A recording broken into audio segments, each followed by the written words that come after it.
Welcome back to my channel only targeted. दोस्तों, ये नागरिकता का पार्ट 2 होगा। पार्ट 1 मैंने आपको अपलोड करके बता दिया है। अगर आप नहीं देखे होंगे तो पार्ट 1 को देख लीजिएगा, तब आपको पार्ट 2 अच्छे से समझ में आएगा। इस वीडियो में हम कवर करने वाले हैं कि नागरिकता का लोप या समाप्ति, यानी किसी इंसान को अगर भारत की नागरिकता या किसी देश की नागरिकता अगर मिल जाती है तो उसकी समाप्ति करने की क्या क्या विधियां हैं, किस तरह भारत की नागरिकता समाप्त हो पाएगी। किसी भी इंसान को अगर भारत की नागरिकता मिल जाती है तो उससे किस तरह भारत की नागरिकता समाप्त हो पाएगी। ठीक है। नागरिकता संशोधन अधिनियम 2019। नागरिकता संशोधन अधिनियम 2019 क्या है? ठीक है, इस तरह इसके अंतर्गत क्या क्या चीजें आती हैं। नागरिकता से संबंधित विवाद।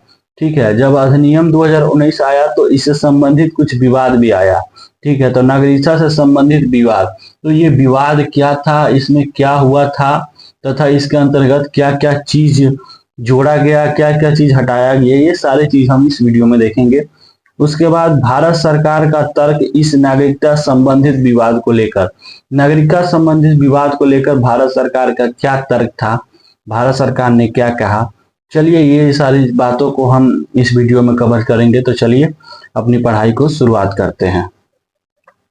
नागरिकता का लोप या समाप्ति। दोस्तों, मैं लिखा हुआ इसलिए आपको बता देता हूं लिख के, ताकि मैं बोलूंगा और आप भूल जाओगे। और ये रहेगा तो आपके पास एक नोट्स रहेगा जिससे आप लिख भी सकते हो और इसको रिवीजन भी कर सकते हो, ताकि आपको रिकॉल हो जाए। ठीक है, तो चलिए स्टार्ट करते हैं कि नागरिकता का लोप या समाप्ति, यानी कैसे नागरिकता को समाप्त किया जा सकता है। ठीक है, नागरिकता अधिनियम के अंतर्गत निम्नलिखित 3 विधियां बनाई गई हैं। ठीक है, इसके अंतर्गत कितना विधियां बनाई गई हैं? 3 तरह के ऐसी विधियां बनाई गई हैं जिसके थ्रू नागरिकता को समाप्त किया जा सकता है। ठीक है, जिससे नागरिकता की समाप्ति हो सकता है, जैसा कि मैंने आपको बताया। ठीक है, 3 प्रकार की विधियां बनाई गई है जिससे क्या होता है कि नागरिकता की समाप्ति हो सकती है। पहला विधि कौन सा है? स्वैच्छिक त्याग। यानी कि स्वैच्छिक त्याग का मतलब हुआ अपनी इच्छा से अगर किसी इंसान अपनी नागरिकता को छोड़ देता है तो वो छोड़ सकता है, इसको स्वैच्छिक त्याग बोलते हैं। ठीक है, यदि कोई व्यक्ति अपनी इच्छा से नागरिकता छोड़ना चाहे तो वह छोड़ सकता है। ठीक है, यदि कोई व्यक्ति क्या करे कि अपनी इच्छा से नागरिकता को छोड़ना चाहे तो वह छोड़ सकता है। ठीक है, दूसरा चीज क्या है? नागरिकता की समाप्ति। अब दूसरा चीज में नागरिकता की कैसे समाप्त हो जाएगा? भारत का संविधान एकल नागरिकता प्रदान करता है। भारत का जो संविधान है वो एकल नागरिकता प्रदान करता है। एकल नागरिकता का मतलब हुआ कि अगर आप भारत की नागरिकता ले रहे हैं और आप मान लीजिए किसी और देश का भी आपके पास नागरिकता है, तो आपको भारत की नागरिकता नहीं मिलेगी। आपको केवल एकल यानी कि केवल भारत का ही नागरिकता रहना पड़ेगा।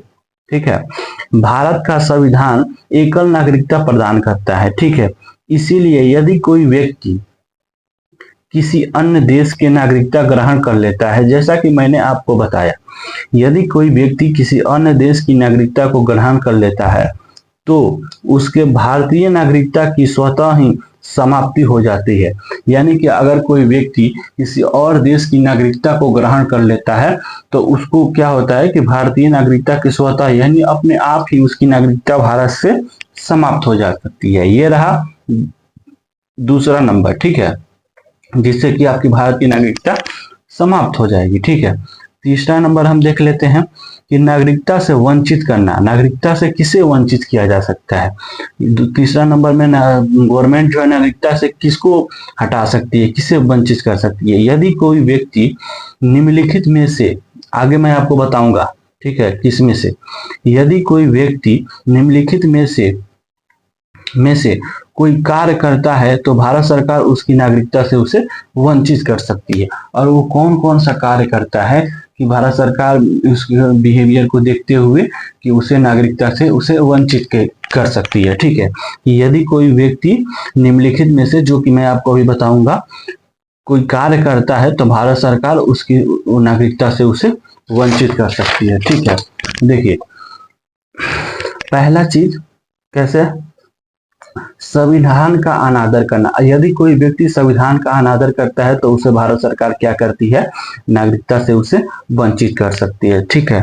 धोखाधड़ी करके नागरिकता प्राप्त करना। यदि कोई व्यक्ति अगर धोखाधड़ी करके नागरिकता प्राप्त किया है तो उसे भी गवर्नमेंट क्या कर सकती है, इंडिया की नागरिकता से उसे वंचित कर सकती है। लगातार 7 वर्षों से देश से बाहर रहना। अगर मान लीजिए कोई इंसान अगर लगातार 7 वर्षों से अपने आउट ऑफ कंट्री यानी अपने देश से बाहर है और वो एक भी दिन के लिए अपनी इंडिया में नहीं आया है तो भारत सरकार उसे नागरिकता से वंचित कर सकती है। ठीक है। यह मान लिया जाएगा कि वो अब इंडिया का नहीं रहा। ठीक है। पंजीकरण या प्राकृतिकरण। दोस्तों मैंने आपको इसका जो फर्स्ट पार्ट है उसमें बताया था कि प्राकृतिकरण क्या होता है। प्राकृतिकरण ये उस व्यक्ति के लिए अवधारणा है जो कि विदेशी है, यानी कि इंडिया का बाहर का है और ना ही उसका माँ और ना ही उसके पापा, यानी कि उसका फैमिली में से कोई भी मेंबर इंडिया का नहीं है और वो इंडिया से का नागरिकता लेना चाहता है तो इसको अंतर्गत प्राकृतिकरण कहा जाता है। ठीक है। तो मैंने आपको फर्स्ट वीडियो इसका बताया था प्राकृतिकरण किसे कहते हैं, तो आप देख लीजिएगा उसको। ठीक है। पंजीकरण या प्राकृतिकरण के द्वारा, ठीक है, नागरिकता प्राप्त करना।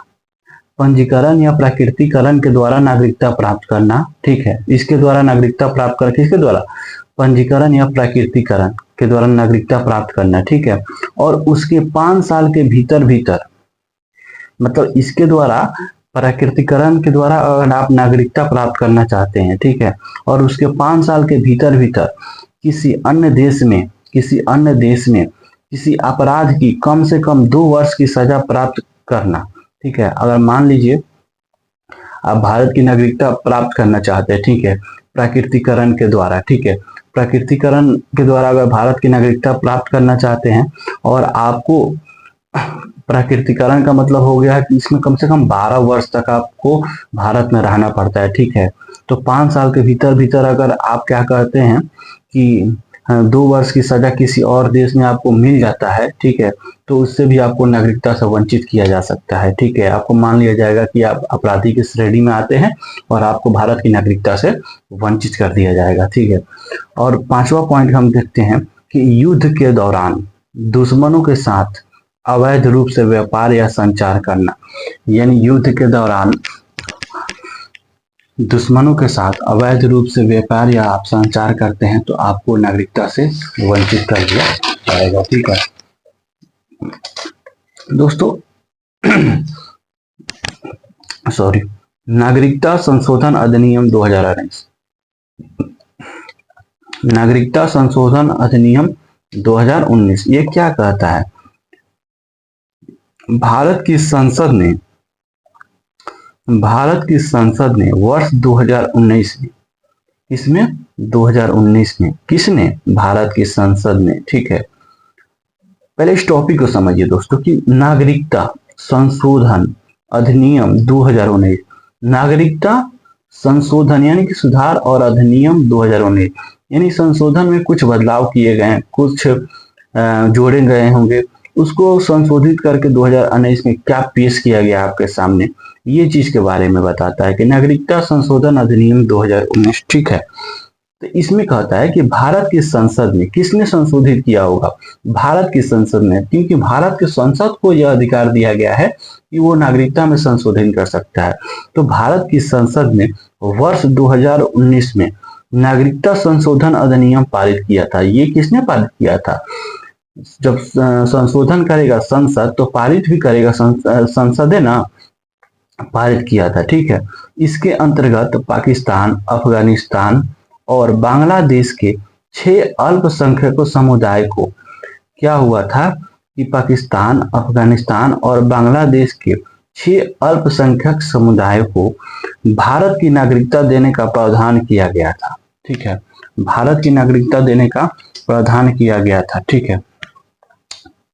ये 6 समुदाय हैं। ठीक है। हिंदू, सिख, जैन, बौद्ध, पारसी और ईसाई।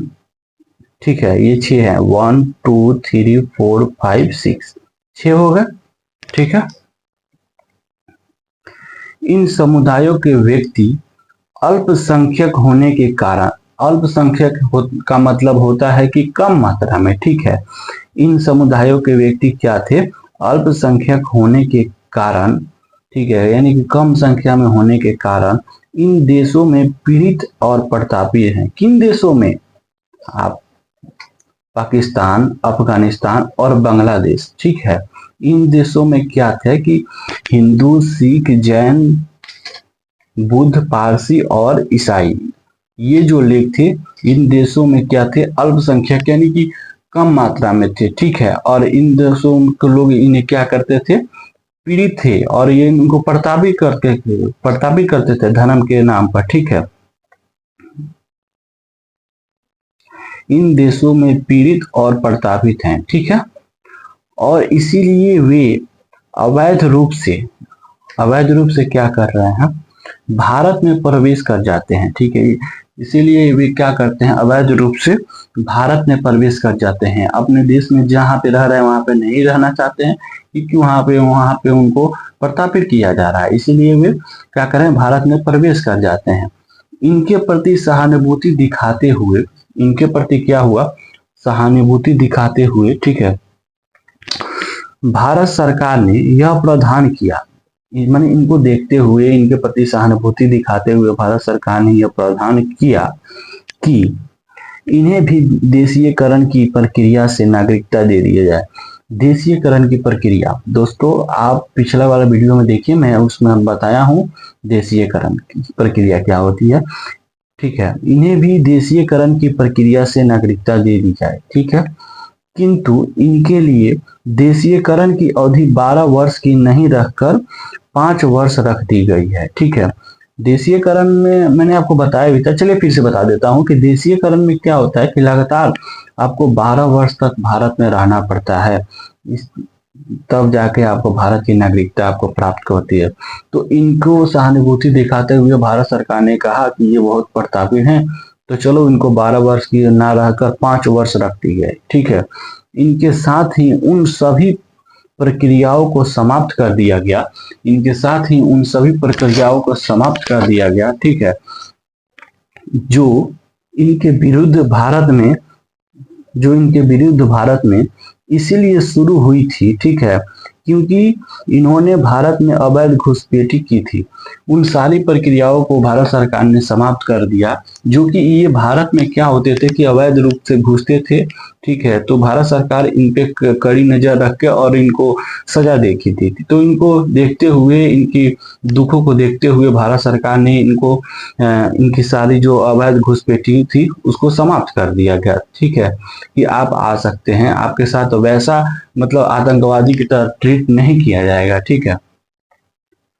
इस अधिनियम से संबंधित, तो अगर इतना कुछ हो गया तो इस अधिनियम से संबंधित कुछ विवाद उठे हुए, ठीक है।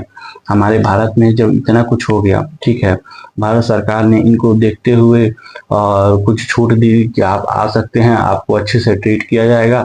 तो इससे संबंधित कुछ विवाद भी हुआ। तो विवाद क्या हुआ, विवाद नंबर पहला देखते हैं इसमें हम, ठीक है। आलोचना का यह मानना था, मतलब जो इसके बारे में आलोचना करते थे उनका यह मानना था, इसमें यह धर्म विशेष को बाहर रखा गया, ठीक है, जो भारतीय संविधान का उल्लंघन है। इसमें क्या हुआ कि धर्म विशेष को बाहर रखा गया, ठीक है, कि जो भारतीय संविधान का उल्लंघन है, ठीक है। कुछ आलोचना का यह मानना है कि इसमें श्रीलंका के तमिल और म्यांमार के रोहिंग्या को शामिल किया जाना चाहिए। इसमें कुछ का मानना है कि श्रीलंका के तमिल और म्यांमार के रोहिंग्या को शामिल किया जाना चाहिए। क्यों शामिल किया जाना चाहिए भाई? क्योंकि वे भी भारत में शरणार्थी के रूप में रह रहे हैं, क्योंकि वे भी क्या है, भारत में शरणार्थी के रूप में रह रहे हैं, ठीक है। और तीसरा पॉइंट विवाद में देखते हैं कि विवाद आखिर में इसको बात को क्यों हुआ कि अवैध रूप से घुसपैठियों और सताए गए शरणार्थियों में अंतर करना मुश्किल होगा, ठीक है। हाँ, मतलब ये बात तो मैं मानता हूं कि अवैध रूप से घुसपैठियों और सताए गए शरणार्थियों में अंतर करना भारत सरकार के लिए थोड़ा टफ हो जाएगा कि कौन से सताए वर्ग हैं और कौन से घुसपैठियां हैं, ठीक है। इस बात को लेकर क्या हुआ कि विवाद हुआ था भारत में, ठीक है। तो इस सारे विवादों को लेकर भारत सरकार का क्या कहना था, उनका क्या मानना था, भारत सरकार का निर्णय आखिर में क्या आया, चलिए इसके विषय में हम देख लेते हैं, ठीक है, कि भारत सरकार का क्या निर्णय आया। भारत सरकार का तर्क, ठीक है, इस विषय को लेकर क्या हुआ कि भारत सरकार का क्या तर्क था, इस चीज को देखते हैं। इन 6 समुदाय के लोग कौन कौन, मैंने आपको बताया था, आप बताइए कौन 6 समुदाय हैं। हिंदू, पारसी, ईसाई, आप देख लीजिएगा, ठीक है, मैं आपको बता दिया हूं कौन कौन से, आप खुद से देखिएगा। इन 6 समुदाय के लोग, ठीक है, उन 3 राष्ट्रों में कौन कौन, अफगानिस्तान, नहीं आप खुद बताइएगा, अफगानिस्तान, पाकिस्तान और एक और कौन था आप बताइए, मैंने आपको पीछे बताया है, ठीक है, आप बताइएगा देख के। इन 6 समुदाय के लोग उन 3 राष्ट्रों में, ठीक है, धार्मिक अल्पसंख्यक हैं। भारत सरकार बोल रही है, ये कौन बोल रहा है, ये बात भारत सरकार बोल रही है, ठीक है, कि इन 6 समुदाय के लोग उन 3 राष्ट्रों में धार्मिक अल्पसंख्यक हैं। यानी कि धार्मिक अल्पसंख्यक का मतलब हुआ कि धर्म के आधार पर वहां पे कम है, इनकी संख्या वहां पे कम है, ठीक है। धर्म के आधार पर प्रताड़ित हैं, धर्म के आधार पर उन्हें क्या किया जा रहा है, वहां पे प्रताड़ित किया जा रहा है, जबकि वहां मुसलमान अल्पसंख्यक नहीं है, जबकि वहां पे मुसलमान जो है वो अल्पसंख्यक नहीं है, यानी कि मुसलमानों की संख्या वहां पे ज्यादा है, ठीक है। इसीलिए इन श्रेणी में मुस्लिमों को शामिल नहीं किया गया है, यानी कि वहां पे मुस्लिमों की संख्या ज्यादा है, इसीलिए इसमें अब मुस्लिम को शामिल नहीं किया गया है कि मुस्लिम नहीं आ सकता है, ठीक है, अवैध रूप से आ सकता है, लेकिन ऐसे भारत सरकार के द्वारा नहीं आ सकता है, ठीक है। भारत सरकार नागरिकता को देते समय इस बात की जांच विस्तृत रूप से कर लेगी, ठीक है, कि पीड़ित वास्तव में है अथवा नहीं। भारत सरकार जो है जांच विस्तृत रूप से कर लेगी कि पीड़ित वास्तव में है अथवा नहीं। दोस्तों ये भारत सरकार का तर्क था, ठीक है। तो मैंने आपको नागरिकता टोटल करा दिया है, 2 पार्ट में कराया है, और मैंने आपको नागरिकता पूरा बढ़ा दिया। और इस जो मैंने आपको पढ़ाया है, अगर आप नागरिकता से संबंधित क्वेश्चन उठाइए और आप बनाइए, पहले पढ़िए उसके बाद आप बनाइए, देखिए आपसे 100% बनेगा ही बनेगा। दोस्तों कम पढ़िए लेकिन जानकारी वाला चीज पढ़िए, ठीक है, आपसे एकदम 100% बनेगा। तो चलिए वीडियो को समाप्त करते हैं और आपसे फिर मिलते हैं नेक्स्ट वीडियो में। नेक्स्ट टॉपिक जो होगा हम लोग का वो होगा मौलिक अधिकार, ठीक है। अब मौलिक अधिकार के साथ आपसे फिर से नेक्स्ट वीडियो में मिलते हैं। Thank you for watching the video.